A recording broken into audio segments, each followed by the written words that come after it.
બ્રહ્મત્યાના પાપમાંથી મુક્ત થયા. આ તરફ વિશ્વરૂપના પિતા ત્વષ્ટા નામના ઋષિ હતા. વિચાર કરે કે મારા પુત્ર વિશ્વરૂપે તો સામેથી કહ્યું નતું કે મને ગુરુ બનાવો. ઇન્દ્ર રાજાને જરૂર પડી એટલે ગુરુ બનાવવા માટે મારા પુત્ર પાસે આવી ગયા, અને જ્યારે એમનો સ્વાર્થ સધાઈ ગયો એટલે મારા પુત્રને મારી નાખ્યો. હું ઇન્દ્રને મારે એવો પુત્ર યજ્ઞથી પ્રગટ કરું.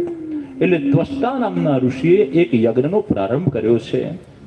એમાં ઇન્દ્ર સત્રો વિવર્તસ્ય બોલવાની જગ્યાએ ઇન્દ્ર સત્રો દીર્ઘ થઈ ગયું. ઇન્દ્રને મારે એવો નહીં, ઇન્દ્રથી મરાય એવો પુત્ર પ્રગટ થાય એવો શ્લોકનું ઉચ્ચારણ થયું. યજ્ઞમાંથી એક વૃત્તાસુર પ્રગટ થયો, અને વૃત્તાસુર ઇન્દ્રની સાથે યુદ્ધ કરવા લાગ્યો. ભીષણ યુદ્ધ ચાલી રહ્યું છે. વૃત્તાસુર ખૂબ બળવાન છે, પરાક્રમી છે, અને ઇન્દ્ર રાજાથી પરાસ્ત થતો નથી. ઇન્દ્ર રાજા ધુઆપુઆ થયા, ગયા બ્રહ્માજી પાસે.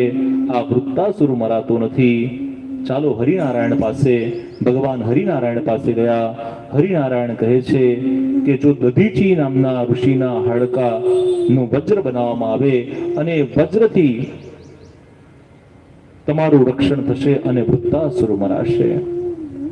હરિનારાયણ ભગવાન પાસે ભલામણ ચિઠ્ઠી લખાવી અને ઇન્દ્ર રાજા નારદજીને લઈ દધીચી નામના ઋષિ પાસે ગયા. દધીચી ઋષિને ભલામણ ચિઠ્ઠી વંચાવી. દધીચી ઋષિએ ભલામણ ચિઠ્ઠી વાંચી અને કહે છે બસ આટલું કામ, મારા હાડકા જોઈએ છે, એમાં મારા પ્રભુને ક્યાં કષ્ટ આપ્યો, મારી પાસે ડાયરેક્ટ આવ્યા હોત તો પણ આપી દે. દધીચી ઋષિએ યોગ સમાધિ દ્વારા પોતાના શરીરનો ત્યાગ કર્યો. હાડકાનો ઢગલો થયો. એમાંથી અતિ તીક્ષ્ણ એવું એક વજ્ર બનાવવામાં આવ્યું, અને એ વજ્ર લઈ ઇન્દ્ર રાજાએ યુદ્ધનો પ્રારંભ કર્યો છે. અને યુદ્ધનો જ્યાં પ્રારંભ કર્યો, અને વૃત્તાસુરે જ્યારે ઇન્દ્રના હાથની અંદર દધીચી ઋષિના અસ્થિનું બનેલું હાડકાઓનું બનેલું વજ્ર જોયું, વૃત્તાસુરે પ્રણામ કર્યા છે. અને પ્રણામ કરી વૃત્તાસુરે 4 શ્લોકની અંદર સ્તુતિ કરી છે. આને વૃત્તાસુર ચતુશ્લોકી કહેવામાં આવે છે. આ 4 શ્લોક ઉપર 1 દિવસ 2 દિવસનું સત્ર થઈ શકે એવા અદ્ભુત શ્લોકો છે. કિતને શ્લોકો કા ગાન કરતે હૈ.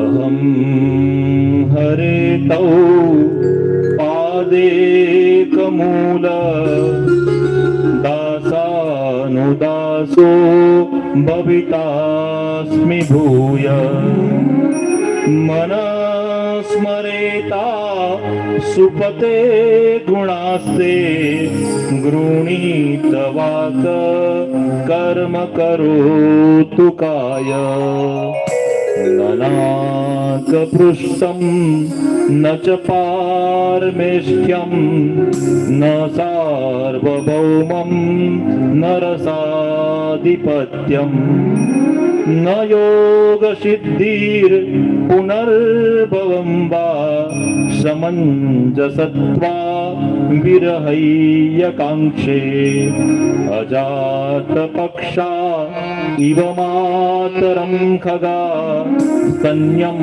યથાવસતરાક્ષુદાર્તા પ્રિયમ પ્રિવેવ યુષિતમ વિષન્ના મનોરવિંદાક્ષદિદક્ષતે ત્વામ. વૃત્તાસુરે 4 શ્લોકમાં પ્રાર્થના કરી છે. વૃત્તાસુરે વ્રજને પ્રણામ કર્યા છે. વજ્રની અંદર એને પ્રભુના દર્શન થયા છે, અને કહ્યું દાસોહમ ભાવથી મને ભગવાન તમારા દાસોના દાસથી પણ જો સેવા કરવા માટે મળશે ને તો એ ઉત્તમ છે.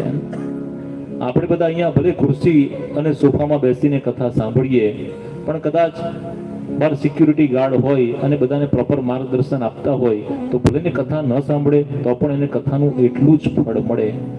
રોજ સવારે અહીંયા આવીને કોઈ સાફ સફાઈ કરતું હોય, પોથીજી અને સ્ટેજની સાફ સફાઈ કરતું હોય, ભલેને કથામાં નથી બેઠા તો પણ એનું એટલું જ ફળ મળે. દાસાનો દાસ, પ્રભુના જે દાસ છે એના પણ દાસ થવું, એવું વૃત્તાસુર માંગે છે. બહુ અદ્ભુત સ્તુતિ કરી છે.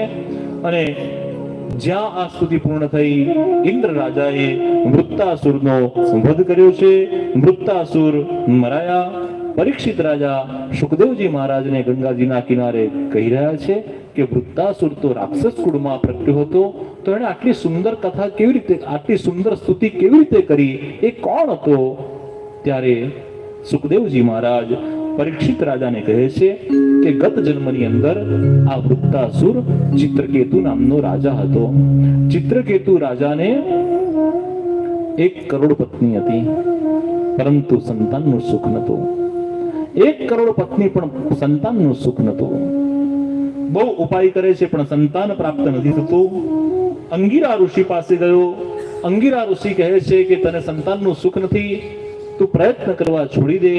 રાજા રડ્યો અને કહ્યું કે મને સંતાનનું સુખ યજ્ઞ પ્રમાણે જોઈએ છે, કૃપા કરી મને સંતાનનું સુખ આપો. અંગિરા ઋષિ કહે છે કે તને 1 કરોડ રાણીમાંથી એક રાણીને 1 પુત્ર જન્મ લેશે, પણ એ પુત્રથી તને સુખનો પણ અનુભવ થશે અને એ જ પુત્રથી તને દુઃખનો પણ અનુભવ થશે. 1 કરોડ રાણીમાંથી કેવળ એક રાણીને 1 પુત્ર સંતાનની પ્રાપ્તિ થાય છે. જે રાણીને પુત્ર જન્મ્યો એની સાથે ચિત્રકેતુ રાજા વધારે સમય રહેવા લાગ્યા. પુત્રના આગમનથી બહુ આનંદ થયો, બહુ પ્રસન્નતા થઈ અને પુત્ર સાથે વધારે સમય વ્યતીત કરવા લાગ્યો. બાકી બધી રાણીને ઈર્ષા થઈ કે આ પુત્ર પ્રગટ થયો, રાજકુમાર પ્રગટ થયો એટલે આપણા માનપાન ઘટી ગયા છે અને રાજા કેવળ રાજકુમારની સાથે જ સમય વ્યતીત કરે છે.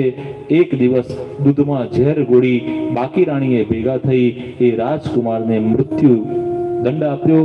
રાજકુમાર મરાયો. રાજાને બહુ દુઃખ થયું.